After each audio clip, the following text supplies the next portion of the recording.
बिस्मिल्लाहिर्रहमानिर्रहीम अस्सलाम वालेकुम।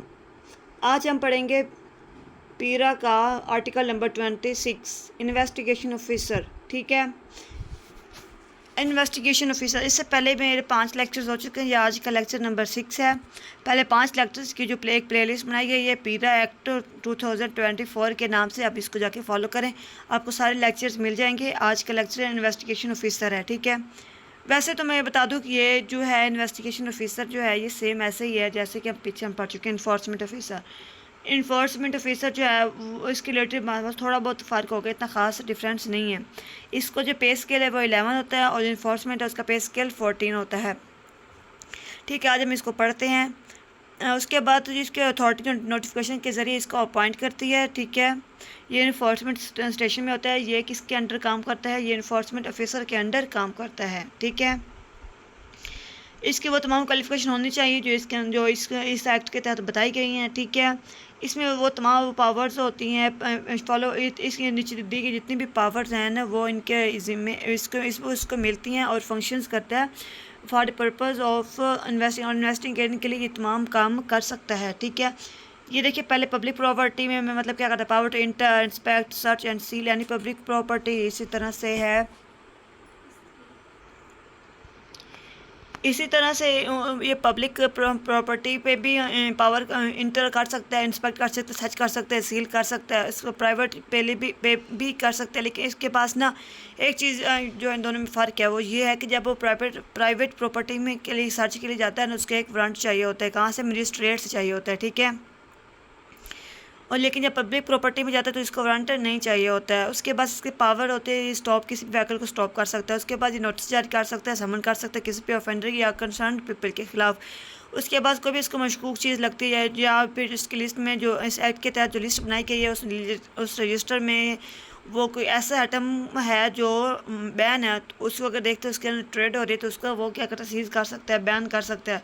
इसके बाद ये पावर होती है अरेस्ट होती है किसी भी ऑफेंडर को या फिर उसके रिलेटेड जो पर्सन होते हैं उसको क्या करता है? अरेस्ट कर सकता है। उसके बाद क्या हो सकता है? इसके पास क्या होता है?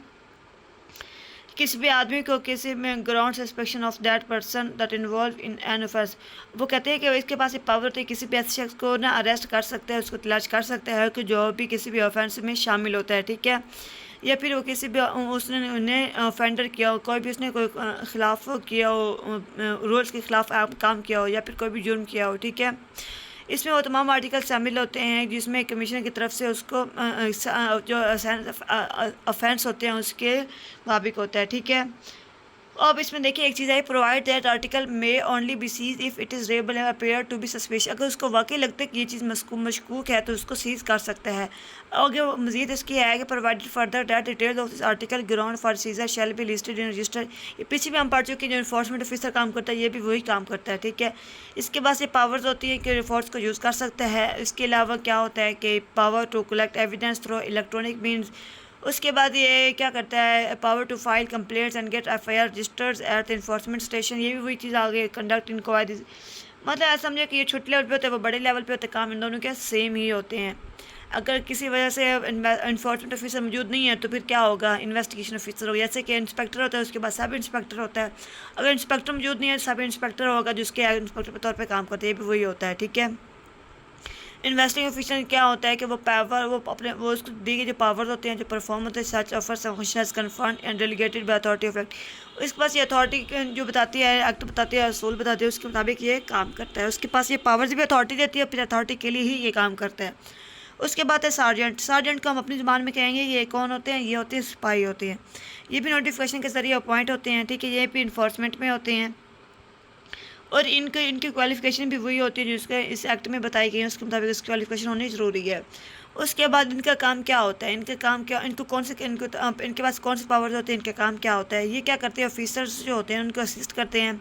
ठीक है, उसके बाद ये वेपन्स को कैरी करते हैं और कहते हैं वो ये इनको जो भी काम इनको ऑफिसर्स कहते हैं ना ये वही सारे काम मुकम्मल करते हैं। ठीक है, अब उसके बाद आते हैं इन्फोर्समेंट स्क्वाड। इन्फोर्समेंट स्क्वाड कौन सा होता है? कहते हैं कि एक स्क्वाड होती है, एक टीम होती है। एक टीम में वो लोग शामिल होते हैं जो एक से ज़्यादा लोग शामिल होते हैं, ठीक है। अब यहाँ पर इसको हम डिटेल पढ़ते हैं। कहते हैं देयर शैल बी वन और more enforcement squad in each sub division.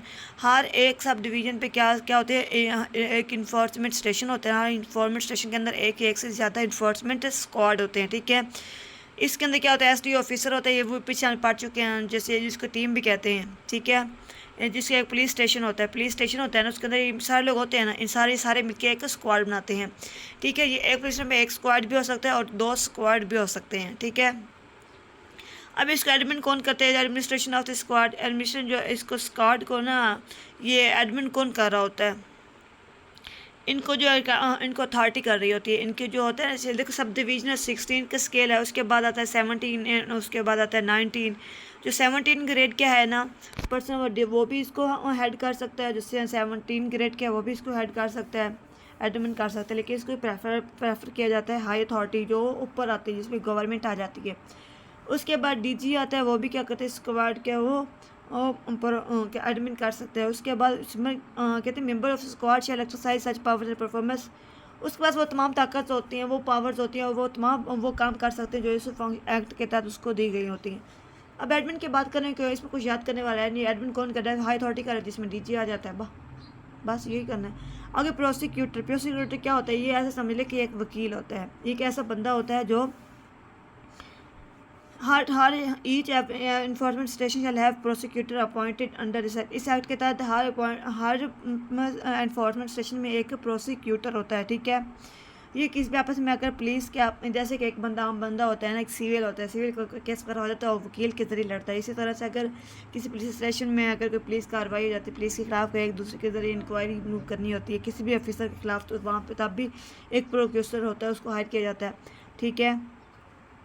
और ये क्या होता है कि ये पुलिस के आपस में इन्वेस्टिगेशन हो तो भी उनके किसी की इंक्वायरी करनी हो, या फिर पुलिस के और आवाम के आपस में लड़ाई हो जाती है तो उसको आपस में निपटाने के लिए भी ये प्रोसिक्यूटर क्या होता है, वो यही काम करता है, ठीक है। ये public prosecution department of the government से होता है।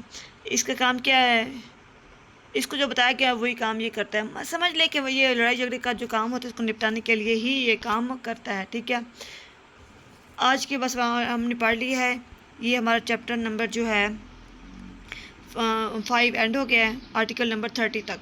हम नेक्स्ट अगली वीडियो में पढ़ेंगे article number 31 chapter number 6 arrest वाला, ठीक है। ओके जी, अल्लाह हाफिज़।